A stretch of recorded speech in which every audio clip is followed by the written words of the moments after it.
Hello guys, how you doing. हाल फिलहाल में ही मैंने एक एनीमे मूवी देखी। वैसे उसका नाम तो था children of the sea, but ending में उस सी को बिग बैंग थ्योरी से कनेक्ट कर दिया। अब आप ही बताइए, इस एनीमे मूवी का नाम और पोस्टर देख के आप कह सकते हैं हमको ये मूवी समुद्र के अलावा big bang theory and universe का इतना सारा ज्ञान पेल के जाएगी। मेरा नाम है अभिषेक और आज इस वीडियो में हम एक anime movie children of the sea को रिव्यू करेंगे और इस मूवी के बारे में कई सारी डिटेल्स के बारे में बात करेंगे और इसके साथ ही साथ मैं आपको और one of the best 10 anime movies को रिकमेंड करूंगा, तो वीडियो में बने रहिए। 2019 में रिलीज हुई children of the sea anime movie एक फैंटेसी एडवेंचर एनीमे मूवी है जिसमें कहानी दिखाई गई है एक रूका नाम की लड़की की। समर वेकेशन में वो दो लड़कों से दोस्ती करती है जिसका नाम ओमी एंड सोरा होता है। ये दोनों भाई होते हैं और ये दोनों ही स्पेशल होते हैं जो समुद्र में पले बड़े होते हैं, इसलिए ये समुद्र में और जमीन दोनों पे रह सकते हैं, बट जमीन पर ये ज्यादा देर तक नहीं रह सकते, इनकी स्किन सूखने लगती है। और जिन्होंने इन दोनों को पाला उनको डुंगोन कहते हैं। रूका अपने समर वेकेशन में इन दोनों से दोस्ती करके सीखती है कई सारे समुद्र और आसमान के सीक्रेट्स के बारे में, जानती है अपने यूनिवर्स और समुद्र के बीच के कनेक्शन के बारे में। मैं इससे ज्यादा इनके बारे में और नहीं बताने वाला क्योंकि बहुत लोगों के लिए स्पॉइल हो जाता है और छोटी सी छोटी इंफॉर्मेशन उनका मूवी देखने का एक्सपीरियंस स्पॉइल कर देती है। अब बात करते हैं कि ये मूवी आपको क्यों देखनी चाहिए या किन लोगों को देखनी चाहिए। ये मूवी उन लोगों को देखनी चाहिए जो लोग बहुत ज्यादा नेचर एंड नेचुरल वर्ल्ड के बारे में ऑब्सेस्ड होते हैं, जिनको स्पेस, यूनिवर्स और अपनी अर्थ के नेचर के बारे में जान के बहुत ज्यादा ही मजा आता है। इसका एनिमेशन बहुत ही कमाल का है। कहीं कहीं आपको ये लगेगा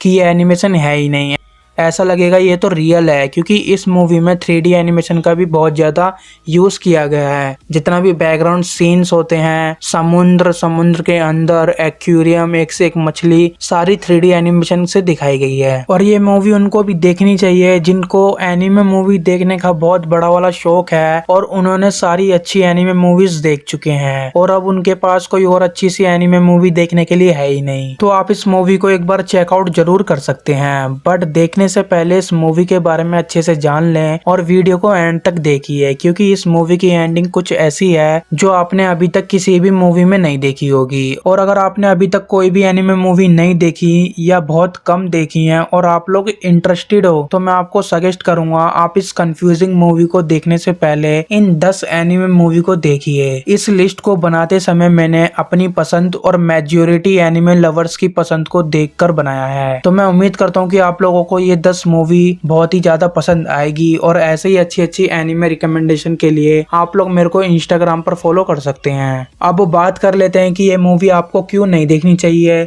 या किन किन लोगों को नहीं देखनी चाहिए। जिनको सिर्फ रोमांस कॉमेडी वाली एनिमे ही पसंद आती है या तो एक्शन वाली एनिमे, तो आप लोग इस मूवी को देखने का सोचना भी मत। इस मूवी में कोई भी लव एंगल एंड एक्शन नहीं दिखाया गया, इवन हल्की फुल्की कॉमेडी भी नहीं दिखाई गई। सिर्फ मिस्ट्री भरी एक फैंटेसी वर्ल्ड दिखाया गया है जिसके बारे में हम नेक्स्ट पॉइंट में बात करेंगे। उससे पहले हम छोटी छोटी डिटेल के बारे में बात कर लेते हैं इस मूवी के बारे में। इस मूवी को एनिमेट किया है स्टूडियो 4 डिग्री सेल्सियस है। इसको प्रोनाउंस कैसे करते हैं, मैंने इस स्टूडियो का नाम पहली बार सुना। इस मूवी ने बॉक्स ऑफिस में कुछ खास कमाल नहीं किया। खास क्या, एक तरह से फ्लॉप मूवी की तरह ही इसका भी बॉक्स ऑफिस का कलेक्शन था। बाकी इसके theme song and sound track बढ़िया थे अकॉर्डिंग टू मूवी। इस मूवी को IMDb पर मिली है 6.5 की रेटिंग। इस मूवी को आप लोग नेटफ्लिक्स पर ऑफिशियली देख सकते हैं। जैपनीज ऑडियो के साथ साथ इंग्लिश डब भी इसका अवेलेबल है। मैं इस मूवी को 2.5 स्टार दूंगा आउट ऑफ 5। मैंने आपको इस मूवी की सारी डिटेल्स के बारे में बता ही दिया है। अब बात करते हैं कि ये मूवी में जितने भी सीन्स दिखाए गए हैं, जो भी हमको दिखाया गया है, उसका कोई सेंस बनता है कि नहीं, मतलब कि ये मूवी डीप है या डम्ब।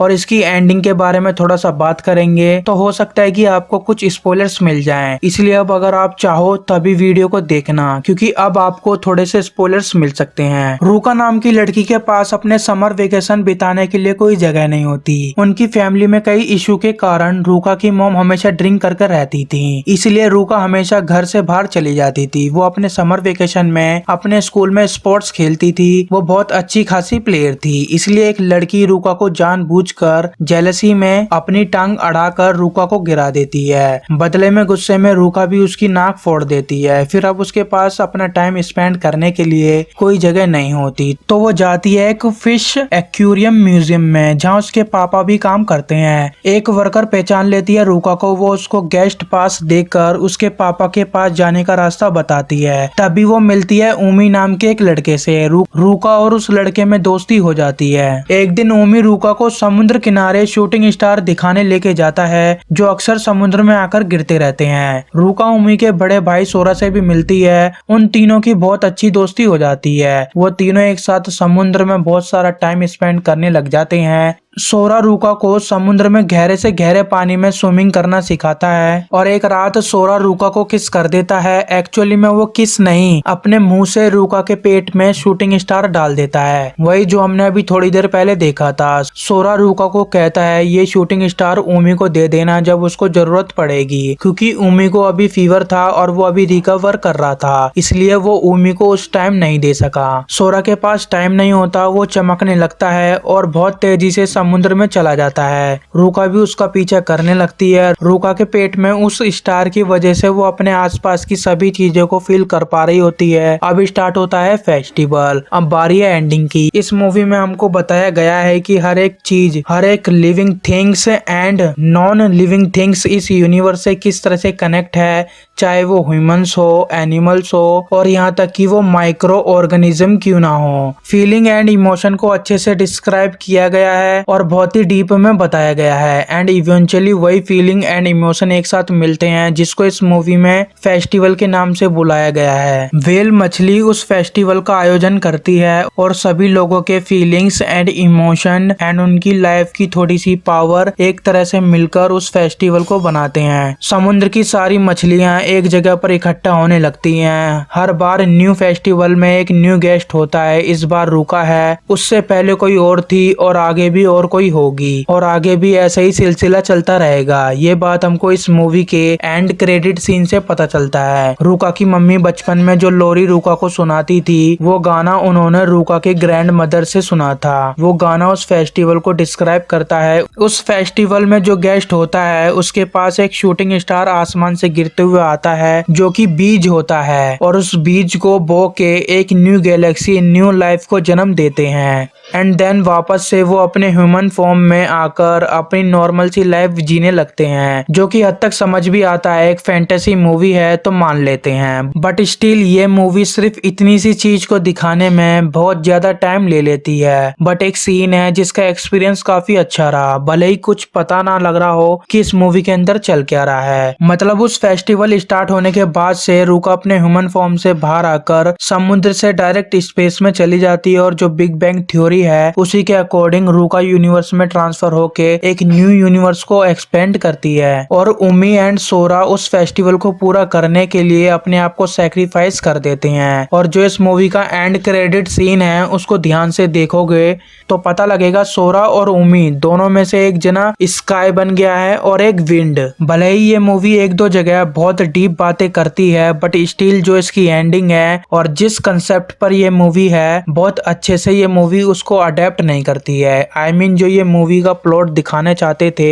वो इन्होंने दिखाने में 2 घंटे लगा दिए। इतनी लंबी मूवी, इसको थोड़ा छोटा कर सकते थे, या तो फिर इतना लंबा दिखाया ही गया है तो इस मूवी को थोड़ा इम्प्रूव किया जा सकता था। जैसे कि एक प्रॉब्लम को क्रिएट कर देते और अगर उस प्रॉब्लम को सॉल्व ना किया जाए तो दुनिया खत्म हो जाएगी, और जो हमारे मेन कैरेक्टर हैं उस प्रॉब्लम को सॉल्व करते, उसके बाद जो एंडिंग थी बिल्कुल सेटिस्फाई होती। या फिर जो स्टार्टिंग का 1 घंटा था उसमें थोड़ा सा लव एंगल घुसा देते, उसी चीज को रोमांटिक वे में प्रेजेंट कर सकते थे जो मेजोरिटी लोग को पसंद आता है। और इसकी एंडिंग जो वो 20 मिनट थे जब रूका समुद्र में वेल एंड शार्क मछलियों के साथ समुद्र के डीपेस्ट पार्ट में जाके रूका उस फेस्टिवल को आगे बढ़ाती है, कुछ समझ नहीं आ रहा होता कि ये चल क्या रहा है। फिर अचानक से स्पेस में चले जाते हैं एंड एंड रूका एक यूनिवर्स बन जाती है। सोरा अचानक से गायब हो जाता है एंड बाद में ऊमी रूका की मेमोरी छीनने लगता है, बट रूका उसको लेने नहीं देती। वो दोनों वापस अर्थ पर गिरते हैं। ऊमी गायब हो जाता है एंड रूका को उसके पेरेंट्स लेने के लिए आ जाते हैं। जिम ने उनको बताया था कि रूका कहाँ मिलेगी एंड फिर रूका की फैमिली में सब प्रॉब्लम सॉल्व हो जाती है। तो कंक्लूजन पर आए तो ये मूवी मेरे लिए टोटली डम्ब है। ऐसा लगा मैंने एक सपना देखा, क्योंकि सपने में कुछ भी होता है। मैंने इस मूवी को डम्ब इसलिए कहा कि ओवरऑल ये एक बिलो एवरेज मूवी है, अल्थो it is very deep in itself.